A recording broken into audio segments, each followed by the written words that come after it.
தேவனுடைய பரிசுத்த நாமத்துக்கு மகிமை உண்டாவதாக. இந்த புதிய வருஷத்தின் 2வது மாதத்தின் முதல் நாளிலே வாக்குத்தத்த செய்தியோடு உங்களை சந்திக்க செய்த தேவனுக்கு மகிமை உண்டாகட்டும். நம்முடைய ஆண்டவருடையதெல்லாம் நம்முடையதே. ஆண்டவராகிய இயேசு எல்லாவற்றையும் நமக்காக கொடுத்திருக்கிறார். இந்த மாதத்துக்குரிய வாக்குத்தத்த வசனத்தை நான் உங்களுக்கு வாசிக்கிறேன். லூக்கா எழுதின சுவிசேஷம் 15ஆம் அதிகாரத்தில் உள்ள 31வது வசனத்தை நான் உங்களுக்கு வாசிக்கிறேன். லூக்கா எழுதின சுவிசேஷம் 15ஆம் அதிகாரம் 31வது வசனம். அதற்கு தகப்பன், மகனே, நீ எப்போதும் என்னோடு இருக்கிறாய், எனக்குள்ளதெல்லாம் உன்னுடையதாய் இருக்கிறது. ஜெபம் செய்வோம். பரிசுத்த பிதாவே, இரக்கமுள்ள எங்கள் ஆண்டவரே, இந்த காலை நேரத்தில் இந்த புதிய மாதத்தின் முதல் நாளிலே உங்களுடைய திரு சமூகத்தில் உங்களுடைய திருவாய் மொழிகளை கேட்க கற்றுக் கொடுத்த கிருபைக்காக ஸ்தோத்திரம். எங்கள் தகப்பனாகிய இயேசு, எங்களுடைய பரலோக பிதா, எங்களுக்காக எல்லாவற்றையும் நீங்கள் வைத்திருக்கிறீங்க, எங்களுக்காக எல்லாவற்றையும் நீங்கள் கொடுத்துருக்கிறீங்க. அதுக்காக ஸ்தோத்திரம். உம்முடையதெல்லாம் எங்களுடையதாக இருக்கிறபடியால் ஸ்தோத்திரம். இந்த வார்த்தையின்படியே இந்த மாதத்தில் எங்களை ஆசீர்வதித்து நடத்துவீராக. இந்த வார்த்தை எங்களுக்கு விட்டு கொடுங்க. இந்த வார்த்தையில் உள்ள ஆழத்துக்கு எங்களை அழைத்து செல்லுங்க. இந்த வார்த்தையின் ஆசீர்வாதங்கள் நாங்கள் அனுபவிக்க எங்களுக்கு கிருபை கொடுங்க, வழி நடத்துங்க. பரிசுத்தாவியன் எங்களோடு பேசும், இடைபடும். இயேசுவின் நாமத்தில் வேண்டுகிறோம் பிதாவே, ஆமென். தேவனுடைய பரிசுத்த நாமத்துக்கு மகிமை உண்டாவதாக. இந்த புதிய வருஷத்திலும் கூட ஒரு புதிய மாதத்தை காண கர்த்தர் கிருபை செய்திருக்கிறார். இந்த மாதத்திலே கர்த்தர் நமக்கு சொல்வது, என்னுடைய எல்லாவற்றையும் நான் உங்களுக்காக கொடுக்கிறேன் என்று ஆண்டவர் சொல்லுகிறார். இயேசு தம்முடைய எல்லாவற்றையும் நமக்காக கொடுக்கிறார். நம்ம எல்லாரும் கர்த்தரிடத்தில் இதை அறிக்கை செய்வோமா? இயேசுவே, உம்முடையதெல்லாம் என்னுடையதாக இருக்கிறது. இயேசு கிறிஸ்துவுடையதெல்லாம் நம்முடையதாக இருக்கிறது. எப்படி எதெல்லாம் தேவனுடையதாக இருக்கிறது என்று நீங்கள் வாசிங்கன்னா, சங்கீதம் 50ஆம் சங்கீதத்தில் உள்ள 10 முதல் 12 வசனம் நீங்கள் வாசிங்கன்னா, காட்டு ஜீவன்கள் எல்லாம் என்னுடையது என்று சொல்லுகிறார். ஆயிரமான மிருகங்கள் எல்லாம் என்னுடையது என்று சொல்லுகிறார். மலைகள் உள்ள பறவைகள் எல்லாம் என்னுடையது. வெளியிலே நடமாடுகிற எல்லாமே என்னுடையது என்று ஆண்டவர் சொல்லுகிறார். நாம் இவ்வுலகத்தில் காண்கிற எல்லாமே தேவனுடையதுதான். அவருடைய கையின் படைப்புகள் எல்லாம் அவரிடத்தில் தான் நாம் பெற்றுக்கொண்டிருக்கிறோம். அவர்தான் எல்லாவற்றுக்கும் சொந்தக்காரர். இவ்வுலகத்துக்கு முற்றிலுமாக சொந்தக்காரரான பரலோக பிதா தம்முடைய சொந்த குமாரனை இந்த உலகத்துக்கு அனுப்பி எல்லாவற்றையும் தன்னுடைய குமாரனுக்கு அவர் கொடுத்து விட்டார். எல்லாவற்றுக்கும் சொந்தக்காரர் பரலோக பிதா தான். அந்த பரலோக பிதா தம்முடைய செல்ல குமாரனாக இயேசுவுக்கு எல்லாவற்றையும் கொடுத்து விட்டார். எபிரேயர் 2ஆம் அதிகாரம் 8வது வசனம் நீங்கள் வாசிங்கன்னா, எல்லாம் இயேசுவுடைய பாதத்துக்கு கீழ்ப்படுத்தப்பட்டது. ஏனென்று சொன்னால், இயேசு மரண பரியந்தம் பிதாவுக்கு கீழ்ப்படிந்தார். அவர் கீழ்ப்படிந்ததினாலே பிதாவாகிய தேவன் எல்லாவற்றையும் இயேசு கிறிஸ்துடைய பாதத்துக்கு கீழ்ப்படுத்தி விட்டார். எல்லாவற்றையும் இயேசுவுக்கு பரலோக பிதா கொடுத்து விட்டார். எல்லாவற்றையும் இயேசு யாருக்கு கொடுத்தார் அப்படின்னு கேட்டிங்கன்னா, உங்களுக்கும் எனக்கும் எல்லாவற்றையும் இயேசு கொடுத்து விட்டார். மார்க்கு 3ஆம் அதிகாரம் 13 - 15 வசனங்களை வாசிங்கன்னா, இயேசு தமக்கு சித்தமானவர்கள் எல்லாம் மலையின் மேலே அழைக்கிறார். மலையின் மேலே அழைத்தது மட்டுமல்ல, அவர்கள் தம்மோடு இருக்கவும் உபதேசிக்கப்படி பிரசங்கம் பண்ணும்படியும், அது மட்டுமல்ல, வியாதிகளை சுகமாக்கும்படி அவர்களுக்கு அதிகாரத்தை கொடுக்கிறார். ரைட்ஸை ஆண்டவர் கொடுக்கிறார். இயேசு கிறிஸ்து உயிர் தந்த உடனே சீஷர்களை அழைத்து, நீங்கள் சர்வ சிருஷ்டிக்கும் போய் பிதா குமாரன் பரிசுத்தாவின் நாமத்திலே சீஷராக்கி அவர்களுக்கு ஞானஸ்தானம் கொடுங்கள் என்று ஆண்டவர் சொல்கிறார். இது பிதா குமாரனாகி இயேசு கொடுக்கிற கட்டளை. அவர் கொடுத்த அதிகாரத்தை அவர் பகிர்ந்து கொடுக்கிறார். இயேசு கிறிஸ்துவுக்கு எதெல்லாம் அதிகாரம் கொடுக்கப்பட்டதோ அந்த அதிகாரத்தை எல்லாம் இயேசு நமக்கு கொடுத்து விட்டார். பிரியமானவர்களே, நாம் சொல்ல வேண்டும், இயேசுவே, உம்முடையதெல்லாம் என்னுடையது. ஆண்டவருடைய அழைப்பை யாரெல்லாம் ஏற்றுக்கொள்கிறாங்களோ அவங்களெல்லாம் இயேசு கிறிஸ்து அவர்களுக்கெல்லாம் அதிகாரம் கொடுக்கிறார்.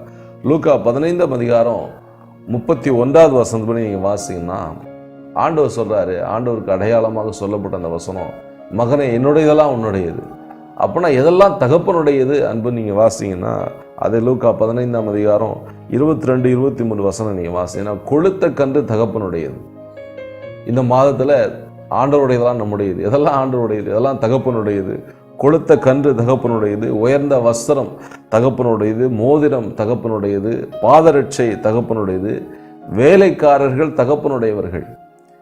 வசனம் 25ஆம் வசனத்தில், வயல் நிலம், மூத்த மகன் வயல் நிலத்தின் வர அந்த வயல் நிலம் தகப்பனுடையது.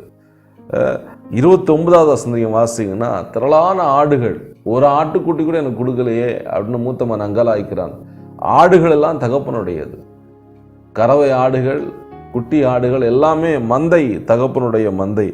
எல்லாவற்றுக்கும் மேலாக அதிகாரம் தகப்பனுடையது. வேலைக்காரர் கட்டளை எடுக்கிறார் தகப்பன், இங்கே வாங்க எல்லாத்தையும் செய்யுங்க அப்படின்னா உடனடியாக வேலைக்காரர் செய்கிறாங்க. ரைட்ஸ், அதிகாரம், பவர், அத்தாரிட்டி தகப்பனுடைய கரத்தில் இருக்குது. 22, 23 வசனம் வாசிங்கன்னா சந்தோஷம் தகப்பனுடையது. சந்தோஷம், தகப்பன் சந்தோஷமாக இருக்க கட்டளைன்னு எல்லாம் சந்தோஷப்படுறாங்க. எல்லாமே கர்த்தருடைய. இந்த மாதத்தில் உங்களுக்கு சந்தோஷத்தை கர்த்தர் கொடுப்பார், அதிகாரத்தை கர்த்தர் கொடுப்பார், கொழுத்த கன்றை கர்த்தர் கொடுப்பார், விருந்து உங்களுக்கு ஆயத்தம் பண்ணப்பட்டிருக்கிற இந்த மாதத்தில் உயர்ந்த வஸ்திரங்களை கர்த்தர் கொடுப்பார், வெள்ளியும் பொன்னும் அவருடையது, எல்லாவற்றையும் கர்த்தர் உங்களுக்கு தருவார். வானத்தின் ஆசீர்வாதங்கள், பூமியின் ஆசீர்வாதங்கள், அதிகாரங்கள், வயல் நிலங்கள், மந்தைகள் எல்லாவற்றையும் கர்த்தருடையது. நீங்கள் உரிமை பாராட்டணும். ஆண்டவரே உம்முடையதெல்லாம் என்னுடையது. ஆண்டவருடையதெல்லாம் கர்த்தர் நம்முடையதாக கர்த்தர் கொடுக்கிறார். நீங்கள் நம்மை சுற்றி என்ன சூழ்நிலை இருந்தாலும் அதிகாரம், பவர், அத்தாரிட்டி நம்முடைய தேவனுடைய கரத்தில் இருக்கிறது. மூத்த மகனுடைய சூழ்நிலை வித்தியாசமாக இருந்தது, இளைய மகனுடைய சூழ்நிலை வித்தியாசமாக இருந்தது. ஆனால் அதிகாரம் யார்கிட்ட இருந்ததுன்னா கர்த்தருடைய கரத்தில் இருந்தது. அதிகாரம் தகப்பனுடைய கரத்தில் இருந்தது. நம்மை சுற்றிலும் நிறைய சூழ்நிலையில் வித்தியாசமாக இருக்கலாம், ஆனால் அதிகாரம் கர்த்தருடையதாக இருக்குது. சங்கீதம் 33 சங்கீதம் 9 நீங்கள் வாசிங்கன்னா அவர் சொல்ல ஆகும், அவர் கட்டளையிட நிற்கும். தானியேல் 7:27 வாசிங்கன்னா அவருடைய ராஜ்யம் நித்திய ராஜ்யம், அவருடைய ஆளுகை நித்திய ஆளுகை. பிரியமானவர்களே, நம்முடைய ஆண்டுடைய கருத்தில் எல்லாம் பவரும் இருக்குது. நம்முடைய ஆண்டுடைய கருத்தில் எல்லாமே பத்திரமா இருக்குது. நீங்கள் செய்ய வேண்டிய முக்கியமான காரியம் கர்த்தரை நோக்கி கூப்பிடணும். நீங்கள் கர்த்தரோடு இருக்கணும். நீங்கள் கர்த்தரோடு இருந்தீங்கன்னா அவருடையதெல்லாம் உங்களுடையதாக மாறும். இந்த புதிய மாதத்தில் கர்த்தர் கொடுத்த வாக்குத்தத்த செய்திக்குள்ளாக கடந்து போக பரிசுத்த ஆவியானவர் உதவி செய்வாராக. இம்மாத வாக்குத்தத்த செய்தி என்னவென்று சொன்னால், நான் யார் தேவனுடையதை அனுபவிப்பார்கள். தேவனுடையதை அனுபவிக்க நாம் என்ன செய்யணும்? ஆண்டவர் சொல்லிட்ட என்னுடையதெல்லாம் உன்னுடையதுன்றாரு. நாமளும் சொல்லிட்டு ஆண்டவர் உம்முடையதெல்லாம் என்னுடையதுன்னு சொன்ன அதை எப்படி நாம் அனுபவிக்க முடியும்? அதுக்கு நம்ம என்ன செய்ய வேண்டும் என்பதே இந்த மாதத்துடைய வாக்குத்தத்த செய்தி. முதலாவது நாம் செய்ய வேண்டிய முக்கியமான காரியம், தேவனுடைய கற்பனையை மீறாதவர்களாக இருக்க வேண்டும். தேவனுடைய கற்பனைக்கு நாம் கீழ்ப்படிய வேண்டும். லூக்கா 15:29 உம்முடைய கற்பனைக்கு நான் அப்படியே கீழ்ப்படிந்தேன், உம்முடைய கற்பனை நான் மீறவே இல்லை என்று மூத்த குமாரன் தகப்பனிடத்தில் அறிக்கை இடுகிறார். பிரியமானவர்களே, இந்த காலவெளியில் கர்த்தர் முன்பாக வைக்கிற முக்கியமான காரியம், தேவனுடைய கற்பனைகளுக்கு நாம் கீழ்ப்படிய வேண்டும். தேவனுக்கு முழுமையாக கீழ்ப்படிய வேண்டும். ஆதியாகமம் 26 ஈசாக்கை பார்த்து சொல்கிறார், உன் தகப்பனாடைய ஆபிரகாம் என்னுடைய சொல்லுக்கு கீழ்ப்படிந்து என்னுடைய கற்பனைகளை கை கொண்டான். கற்பனைகளை கை கொள்வது என்று சொன்னாலே தேவனுக்கு கீழ்ப்படிவது, முழுவதுமாக தேவனுக்கு கீழ்ப்படிவது. அறகுறையான கீழ்ப்படிதல் அல்ல, வசதி வாய்ப்பு இருந்தால் கீழ்ப்படிவதல்ல, நமக்கு சூழ்நிலை சாதகமாக இருந்தால் மட்டும் கீழ்ப்படிவதல்ல, எல்லா நிலையிலும் கர்த்தருக்கு கீழ்ப்படிவது, கர்த்தரோடு இசைந்திருப்பது, கர்த்தருக்காக நிற்பது. இதுதான் கர்த்தர் நம்மிடத்தில் எதிர்பார்க்கிற முக்கியமான காரியம். இப்படிப்பட்டவர்கள் தேவனுடையதை அனுபவிக்க முடியும். இயேசு எல்லாவற்றுக்கும் கீழ்ப்படிந்தார். இயேசுடைய கரத்தில் எல்லாம் கொடுக்கப்பட்டது. இயேசுடைய பாதத்துக்கெல்லாம் பிதாவாகிய தேவன் கீழ்ப்படுத்தினார். காரணம், இயேசு மரணம் வரைந்து கீழ்ப்படிந்தார். நாம் தேவனுக்காக கீழ்ப்படியும் போது நிச்சயமாக நமக்கு ஒரு குறையும் வராது. தேவனுக்கு கீழ்ப்படியோட வாழ்க்கையில் ஒரு குறையும் நாம் பார்க்கவே முடியாது. எல்லாம் நிறைவாக நிறைத்து கொடுக்கிற ஆண்டவராக இருக்கிறார். இரண்டாவதாக, தகப்பனுடையதே நாம் அனுபவிக்க என்ன செய்ய வேண்டும்? முதலாவது, நாம் தேவனுடைய கீழ்ப்படிந்த கற்பனை கை கொள்ள வேண்டும். இரண்டாவது, தேவனை மட்டுமே சிநேகிக்கிறவர்களாக இருக்க வேண்டும். உலகத்தை சிநேகத்தை நாம் விட்டு விட வேண்டும். லூக்கா 15:29 மூத்தகுமார் சொல்ல, என்னுடைய சிநேகிதரோடு இருக்க நீர் ஒரு ஆட்டுக்குட்டி கூட கொடுக்கல. சிநேகிதரோடு இருக்க விருப்பம் இருந்துச்சு, ஆனால் சிநேகிதரோடு இருக்க அவன் போகலை. காரணம், தகப்பனுடைய சொத்து போயிட போகுது, தகப்பனுடையதை அனுபவிக்க வேண்டும் என்று. ஆனால் இந்த காலவெளியில் கர்த்தர் சொல்லுகிறார், உலக சிநேகம் தேவனுக்கு விரோதமான பகை. தேவனை நாம் முழுமையாக சிநேகிக்கும் பொழுது நிச்சயமாக நாம் நம்முடைய வாழ்க்கையில் தேவன் நமக்கு என்று ஆயத்தம் பண்ணி வைத்திருக்கிற நன்மைகளை அனுபவிக்க முடியும். தேவனுடையதை நாம் அனுபவிக்க முடியும். இன்னைக்கு நிறைய பேர் தேவனுடையவர்களாக இருக்கிறாங்க, ஆனால் தேவனுடையதை அனுபவிக்க முடியல. காரணம், உலகத்தையும் சிநேகிக்கிறாங்க, தேவனுடைய கற்பனையை கீழ்ப்படிய முடியல. இதனால இன்னைக்கு தேவனுடையதை அனுபவிக்க முடியல. தேவனுடைய அனுபவிக்கணும், தேவனுக்கு கீழ்ப்படியணும், தேவனை முழுமையாய் நேசிக்க வேண்டும். மூத்த குமாரன் தேவனை தகப்பனை நேசித்தான், உலகத்தை நேசித்தான். அதனால வெளியே நின்றுக்கிட்டு அன்னைக்கு மூத்த குமாரனை போல் நிறைய பேர் சந்தோஷத்துக்குள்ள வர முடியல. இளைய குமாரன் உலகத்தை நேசித்து போனான், எல்லாவற்றையும் வெறுத்து பின்பு தகப்பனை நேசிக்கும்படியாக வந்துட்டான், சந்தோஷத்துக்குள்ள வந்துட்டான். பிரியமானவர்களே, நம்ம சந்தோஷத்துக்குள்ளே இருக்கிறோமா, சந்தோஷத்துக்கு வெளியே இருக்கிறோமா? நம்ம கவனிக்க வேண்டிய முக்கியமான காரியம், தகப்பனை நாம் முழுமையாக நேசிப்போம், சந்தோஷத்துக்குள்ளே வருவோம். யாக்கோபு 2:23 நீங்கள் வாசிங்கன்னா, ஆபிரகாம் தன் குமாரனை காட்டில தேவனை அதிகமாய் விசுவாசித்தான், நம்பினான். தேவனை நேசிப்பது என்ன சொன்னால் என்ன? அவரை அதிகமாக விசுவாசிப்பது, அவரை முழுமையாக நம்புவது. நாம் யாரை அதிகமாக நேசிக்கிறோமோ அவர்களை மட்டும் தான் நம்முடைய இருதயம் நம்பும்.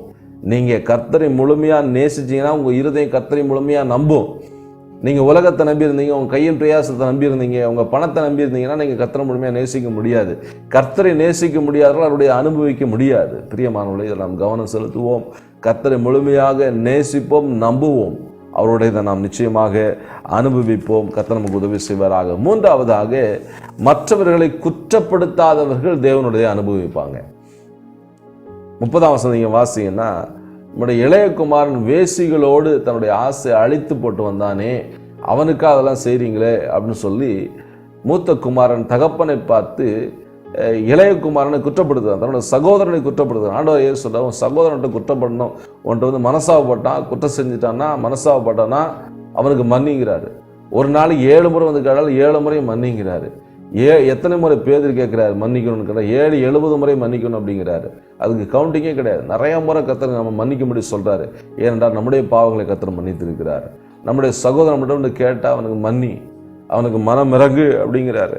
இந்த காலவெளியில் கர்த்தர் நம்ம சொல்கிற முக்கியமான காரியம், தகப்பனை நாம் தகப்பனுடைய இருதயத்தை போல நம்முடைய இருதயம் இருக்கணும். மற்றவருடைய குற்றத்தை நாம் எடுத்து பேசுகிறவர்களாக இருக்கக்கூடாது. யோசேப்பு தன் சகோதரனுடைய குற்றங்களை தகப்பனிடத்தை சொல்லி வந்தான், மற்ற எல்லாத்தையும் சொல்லலை. தன் சகோதரனுடைய குற்றத்தை தகப்பன்கிட்ட போய் சொல்லிட்டு வந்தான். தன்னுடைய சகோதரனுடைய காரியங்களை எல்லாவற்றையும் தகப்பனை சொல்லி சீர்படுத்தும்படியாக அவன் காரியங்களை செயல்பட்டான். பிரியமானவர்களே, நம்முடைய குற்றங்களை இயேசு மன்னிக்கிற ஆண்டவராக இருக்கிறார். நாம் மற்றவங்களுடைய குற்றங்களை மன்னிக்க வேண்டுமே தவிர மற்றவர்களை குற்றப்படுத்தி அந்த குற்றங்களை அவருடைய குறைகளை அம்பலப்படுத்தி கொண்டிருக்கக்கூடாது. வசனம் 30ஆம் வசனத்தில் இயேசு குமாரனை தன் சகோதரனை, வசனம் 30ஆம் வசனத்தில் இளைய குமாரனாகிய தன் சகோதரனை மூத்த மகன் அவன் குற்றப்படுத்தி கொண்டே இருந்தான். காரணம், அவன் மேல் இருந்த குற்றம், பாவம், அந்த இவற்றை மட்டுமே அந்த மூத்த குமாரன் பார்த்துக்கிட்டு இருந்தான். பிரியமானவர்களே, ஒரு விளைத்தாளை நீங்கள் எடுத்தீங்கன்னா அதில் ஒரு புள்ளியை வச்சிங்கன்னா எல்லாருடைய கண்களுக்கும் அந்த புள்ளி மட்டும்தான் தெரியும், மற்ற இருக்கிற ஒயிட் பகுதி தெரியாது. இதே போல் தான் நம்முடைய வாழ்க்கை. நம்ம வாழ்க்கையில் உள்ள குற்றங்களை மற்றவர்கள் பார்த்து கொண்டே இருக்கிறாங்க. ஆனால் இயேசு நம்முடைய குற்றங்களை மன்னிக்கிற ஆண்டவராக இருக்கிறார். இயேசு நம்முடைய பாவத்தெல்லாம் வந்து சமுத்திரத்தின் ஆழத்தில் அவர் போட்டு விடுகிற தேவனாக இருக்கிறார். குற்றம் கண்டுபிடிப்பது, குற்றத்தை குத்தி குத்தி பேசிக்கொண்டே இருப்பது பிசாசின் குணம். மன்னிப்பது தேவனுடைய குணம். நாம் தேவனுடைய குணத்தை கொண்டவர்களாக இருந்தால் மட்டும்தான் தேவனுடைய அனுபவிக்க முடியும். மற்றவர்களை குற்றப்படுத்துவதாக இல்லை, மற்றவர்களை மன்னிக்கிறவர்களாக இருக்கும்பொழுது நிச்சயமாக நாம் தகப்பனுடையதை அனுபவிக்க முடியும். 4ஆவதாக, தேவனுடைய அழைப்பை ஏற்றுக்கொள்ளுகிறவர்கள். லூக்கா 15ஆம் அதிகாரம் 28ஆம் வசனம் வாசினா, வருந்தி அழைத்த தகப்பனை இந்த வசனங்களில் நாம் பார்க்கிறோம். தகப்பன் வருந்தி அவனை வீட்டுக்குள்ள அழைக்கிறான். நீ வாப்பா, உள்ள வா, உள்ள வந்து நீ வந்து சந்தோஷப்படுன்னு கூப்பிட்டா அவன் தகப்பனுடைய அழைப்பை ஏற்றுக்கொள்ள மறுக்கிறவனாக இருக்கிறான். அவன் வெளியே நின்றுக்கிட்டு இருக்கான். அவன் உள்ள வந்தானா அப்படிங்கிறத நம்ம வேத வசனத்தை பார்க்க முடியல. பிரியமானவர்களே, கர்த்தருடைய அழைப்பு என்பது அபூர்வமானது. கர்த்தருடைய அழைப்பு என்பது உன்னதமானது. அந்த அன்பு அழைப்புக்கு நாம் உடனடியாக நம்மை கீழ்ப்படுத்த வேண்டும். நன்மையும் ஆண்டவர் அழைக்கிறார். எதுக்காக? அவருடைய சந்தோஷத்துக்குள்ள வரும்படியாக. தேவனுடைய அழைப்பை அசட்டை பண்ணுகளா நாம் காணப்படக்கூடாது. தேவனுடைய அழைப்பை நாம் ஏற்றுக்கொள்ளக்கூடாது இருக்கணும். எல்லாரையும் கர்த்தர் அழைக்கல. அழைக்கப்பட்டவர் அநேகர், ஆனால் தெரிந்து கொள்ளப்படும் சிலர். பிரியமானவர்களே, நாம் தெரிந்து கொள்ளப்பட்டவர்களாக இருக்க வேண்டும். நம்மை கர்த்தர் அழைக்கும் போது உடனடியாக நாம் கீழ்ப்படிந்து தேவனுடைய சத்தத்துக்கு நாம் செவி கொடுக்கலாம் இருக்கணும். மத்தேயு 25ஆம் அதிகாரம் 22ஆம் அதிகாரம் 5 முதல் 7 வசனம் வாசிங்கன்னா, ஒரு பெரிய எஜமான் தன்னுடைய வீட்டு கல்யாணத்துக்கு எல்லாரும் அழைக்கிறார். அழைப்பை அவர்களை ஏற்றுக்கொள்ளாமல் என்ன செய்கிறாங்கன்னு கேட்டால், ஒரு சில பேர் தன்னுடைய வயலுக்கு போயிட்டாங்க, ஒரு சில பேர் தன்னுடைய வியாபாரத்துக்கு போயிட்டாங்க, ஒரு சில பேர் அழைத்தவர்களை அவமானப்படுத்தி அனுப்பிச்சிட்டாங்க. இப்படி சொன்ன உடனே, இது கேள்விப்பட்ட உடனே அந்த எஜமான் என்ன பண்ணால், தன்னுடைய ஆட்களை அனுப்பி அவர்கள் எல்லாரும் வெட்டி போட்டு கொலை செஞ்சுட்டு அந்த பட்டணத்தை சுட்டரித்து போட்டான். பிரியமானவர்களே, கர்த்தருடைய அழைப்பை நாம் நிராகரிக்கக்கூடாது. கர்த்தருடைய அழைப்பை நாம் நிராகரிக்கும் போது நமக்கு ஆபத்து காத்திருக்கிறது என்பதை நாம் உணர்ந்து கொள்ள வேண்டும். நம்முடைய தேவன், நம்முடைய படைத்த ஆண்டவர் நம்மை அழைக்கிறார். வேற யாரும் கூப்பிடல நம்மளை, நம்ம சக மனிதர்கள் நம்மை கூப்பிடலை. அந்த அழைப்பை அசட்டை செய்வதற்கு நம்மை அழைத்த தேவன் நமக்காக காத்திருக்கிறார். அவர் அழைக்கும் பொழுது நிச்சயமாக நாம் கீழ்ப்படிவோம். கீழ்ப்படிய வேண்டும். அப்படி கீழ்ப்படியவர்களுக்கு கர்த்தருடைய ஆசீர்வாதத்தை அனுபவிப்பார்கள். தகப்பனுடையதை தேவனுடையதை நாம் அனுபவிக்க வேண்டும் என்று சொன்னால் தேவனுடைய அழைப்புக்கு நாம் கீழ்ப்படிய வேண்டும்.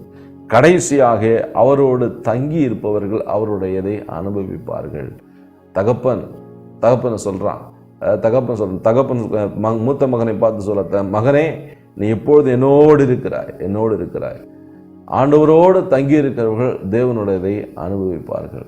தேவனோடு தங்கியிருக்கிறதுனா என்ன அர்த்தம்? ஸ்டே பண்ணுறதுனா எப்பொழுதும் கர்த்தரோடு தங்கியிருக்கிறது. 40 நாள் மலையில் இரவும் பகலும் மோசே தேவனோடு தங்கியிருந்தார்.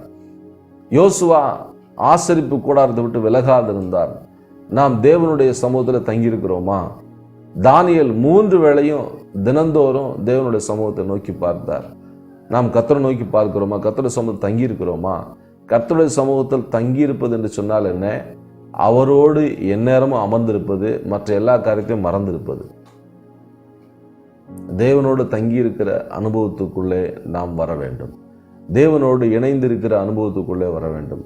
மற்ற எல்லாவற்றையும் மறக்கிறவர்களாக, தேவனை மாத்திரம் நினைக்கிறவர்களாக, நாம் தேவனுக்கு முக்கியத்துவம் கொடுக்கிறவர்களாக இருக்க வேண்டும். தேவனோடு தங்கியிருக்கிறவர்கள் தேவனுடையதை அனுபவிக்கிறார்கள். 5 காரியத்தில் நாம் கவனமாக இருந்தால் கர்த்தருடையதை நாம் அனுபவிக்கலாம். முதலாவது, நாம் தேவனுடைய கற்பனைகளை மீறாதவர்களாக, அவருக்கு கீழ்ப்படிகளாக இருக்க வேண்டும். அவருடையதை அப்பொழுது நாம் அனுபவிக்க முடியும். 2வது, தேவனை மட்டுமே சிநேகிக்கிறவர்களாக இருக்க வேண்டும். அப்பொழுது நாம் கர்த்தருடையதை அனுபவிக்க முடியும். 3வது, மற்றவர்களை குற்றப்படுத்தாதவர்களாக, மன்னிக்கிறவர்களாக இருக்கும் பொழுது நாம் கர்த்தருடையதை அனுபவிக்க முடியும். 4வதாக, தேவனுடைய அழைப்பை ஏற்றுக்கொள்ளுகிறவர்களாக இருக்க வேண்டும். அவருடைய அழைப்பை உதாசீனப்படுத்துவர்களாக இருக்கக்கூடாது. அப்பொழுது நிச்சயமாக கர்த்தருடைய நாம் அனுபவிக்க முடியும். கடைசியாக, நாம் அவரோடு தங்கியிருக்க வேண்டும். நீங்கள் இன்றைக்கி கேட்ட இந்த வார்த்தைகளை நீங்கள் மறந்து விடக்கூடாது. இதில் உள்ள ஆசீர்வாதங்களை அனுபவிக்கணும்னா நீங்கள் கர்த்தரோடு தங்கியிருந்தால் தான் நீங்கள் அனுபவிக்க முடியும். கர்த்தர் இந்த வசனம் உங்களை ஆசீர்வதிப்பாராக. இந்த மாதம் தேவனுடையதெல்லாம் உங்களுடையதாக மாறுவதாக. கர்த்தரை எப்படி நடத்துவாராக. ஜெபிக்கலாம். பரிசுத்த பிதாவே, இரக்கமுள்ள எங்கள் ஆண்டவரே, பரலோகத்தின் தகப்பனே, ஆசீர்வதிக்கப்பட்ட அருமையான இந்த நல்ல காலை நேரத்துக்காக ஸ்தோத்திரம். இந்த காலை வேளையிலும் இந்த திருவாய் மொழிகளை கேட்க கர்த்தர்களுக்கு கொடுத்த பாக்கியத்துக்காக, கிருபைக்காக நமக்கு நன்றி செலுத்துகிறோம். அந்த கால வேளையில் நம்முடைய வார்த்தையின்படியே கர்த்தர்களை ஆசீர்வதிப்பீராக, எங்களை பலப்படுத்துவீராக, எங்களோடு கூட இருந்து கர்த்தர் பெரிய காரியங்களை செய்வீராக. நம்முடைய வார்த்தை கேட்டும் நம்ம மக்களை நம்முடைய நாமத்தினால் ஆசீர்வதித்து ஜெபிக்கிறேன். வழி நடத்துங்க. இயேசுவின் நாமத்தில் வேண்டுகிறோம் பிதாவே. ஆமேன், ஆமேன். God bless you. கர்த்தரோடு இருப்பார், கர்த்தரோடு நடத்துவார்.